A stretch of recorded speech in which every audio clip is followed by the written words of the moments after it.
terminer cette soirée, ce petit tour du monde, avec un petit tour en Afrique. Ça ne va pas être très long. Donc on va aller voir Victor, président du groupe K Technologies. Donc c'est un scientifique togolais. C'est un grand scientifique reconnu, une grande notoriété en Afrique. Donc lui, il a travaillé sur des technologies alternatives à la fibre optique qui est trop coûteuse ou au réseau satellite. Le coût de l'Internet est extrêmement élevé dans les zones rurales africaines pour trouver des moyens de communication alternatifs.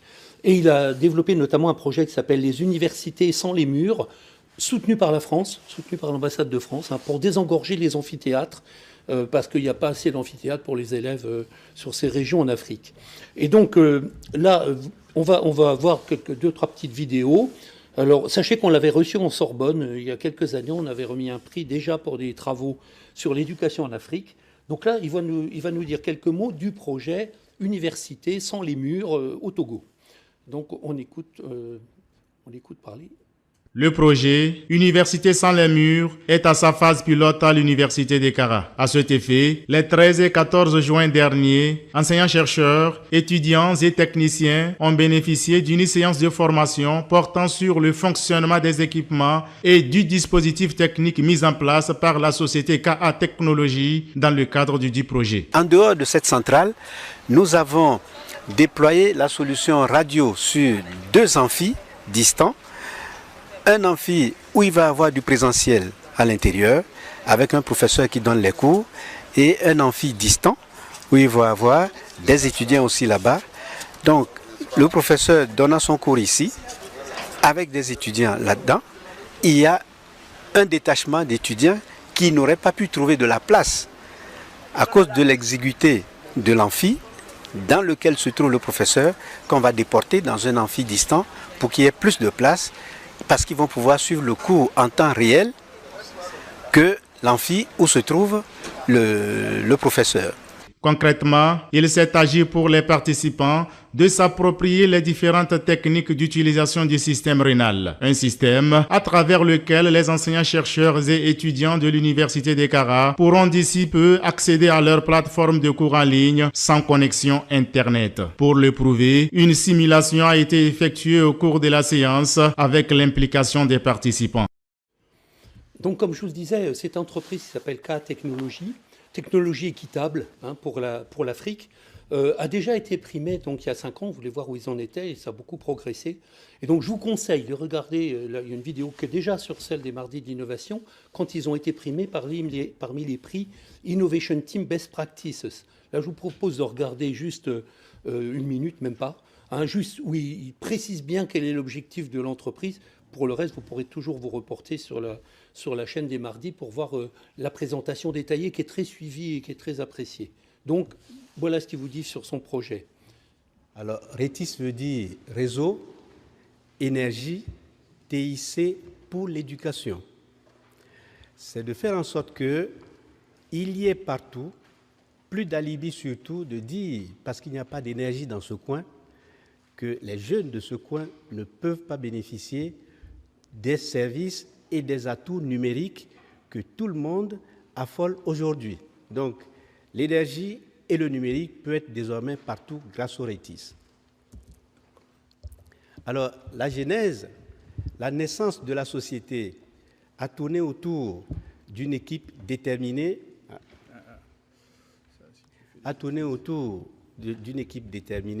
qui avait fait le choix de faire de la recherche et développement orientée sur la réduction de la fracture numérique. Et fracture numérique appelle directement, parce que pour l'instant, le numérique n'a pas encore fonctionné sans énergie. Donc ça appelle les fondamentaux avant de pouvoir y aller. Et au départ, on s'est organisé sous forme de laboratoire avec des gens de toute origine et de beaucoup de disciplines, parce que pour y arriver, il fallait vraiment du multidisciplinaire. Donc là, je voulais montrer aussi une action de Victor Abednego, qui en fait est un grand humaniste aussi. Je vous montre par exemple, au début de l'année, il a fait une mobilisation avec un crowdfunding, en fait pour sauver un collège africain de 164 élèves en zone rurale, très peu dense, qui devait être supprimé en reportant sur des lycées une concentration, ce qui entraînait 18 à 26 km à pied pour les élèves qui suivaient cet établissement. Donc il a joué sur sa notoriété en Afrique internationale pour lever des fonds. Un crowdfunding, Sauvons le village, qui a accueilli donc 164 élèves pour éviter cela. Vous avez vu, voilà, ceux qui ont des moyens, on l'a vu au Brésil, on voit les écoles sur le terrain. Là, c'est revenu. Donc, je ne vais pas vous passer la vidéo, c'est un truc qui a fonctionné. Mais voir qu'il a ce côté de sacrifier toute sa vie de chercheur pour l'Afrique, mais enfin, il a mis sa grande notoriété de chercheur au service de l'éducation en Afrique sous toutes ses formes pour faciliter l'accès. Et là, il nous a fait une petite vidéo pour nous donner 2-3 points clés spécialement pour la mardi. Donc, on va l'écouter, où il explique cet aspect du coût de l'Internet et l'accès Internet, dans l'absurdité de devoir passer par un réseau international alors qu'on veut parler à l'amphi qui est à côté, par exemple. Et donc, pour casser les coûts, le problème des amphis surchargés, et donc d'arriver à ce que les gens puissent suivre aussi chez eux.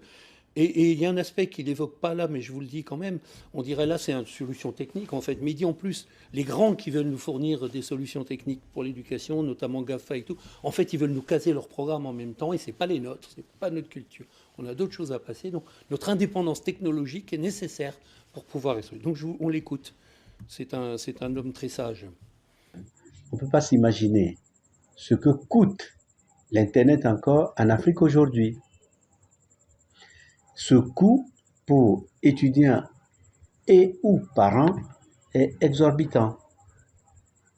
À partir de ce moment-là, s'il faut être sur le même campus et que les données soient mises sur la plateforme par les professeurs et que pour aller chercher les mêmes données qui se trouvent à ses pieds, il faut aller passer par des distances incommensurables pour pouvoir venir consulter les dossiers, c'était très compliqué. Deuxième préoccupation, c'est que si nous sommes à Lomé ou à Kara, et comme on sait que c'est les amphis qui sont déjà saturés, ils ont été construits sur des périmètres définis. On ne peut pas les repousser en tant que mur.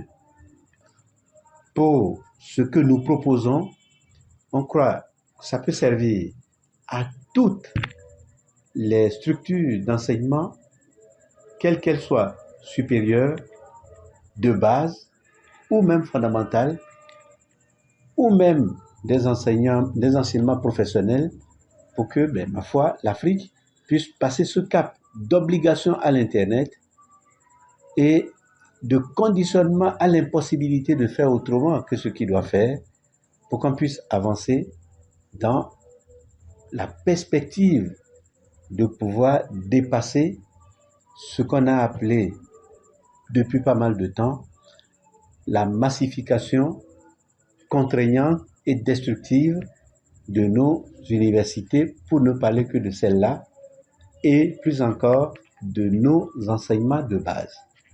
Voilà grosso modo ce qui se passe, et on croit que si le Togo réussit ce processus, on aura fait un grand bond. Voilà donc ce procédé, là, je vous montre ici une image sur cette façon de dupliquer donc les amphithéâtres vers d'autres lieux ou vers les individus chez eux, donc université sans les murs, développé pour renforcer la capacité des universités et des établissements d'enseignement supérieur au Togo, mais c'est valable dans d'autres régions. Et d'ailleurs, il s'est fourni aussi à des lycées en banlieue, pour information. Hybridation de l'enseignement par le biais d'outils d'application numérique. Alors, ça peut paraître relativement simple. Il y a les enseignants, il y a une diffusion locale, il y a une diffusion à distance et une diffusion aussi individuelle. Donc, un cloud local, équipement des enseignants, réseau, mais ça suppose un réseau télécommunication low cost, dans les bonnes fréquences, et il n'y a pas de réseau de télécommunications sans réseau d'énergie pour l'alimenter. Or, on est dans des zones avec des problèmes d'énergie. Donc, c'est une solution intégrée qui permet de retrouver une autonomie dans des zones peu desservies. Donc, et avec donc une chaîne numérique, cartable numérique, classe numérique, école numérique, en milieu où normalement on n'y a pas accès. Et vous voyez ici un amphidéporté, par exemple, qui reçoit le cours principal et qui est renvoyé. Donc voilà, on voulait rendre hommage à ce travail qui est fait sur le terrain pour améliorer les situations en Afrique.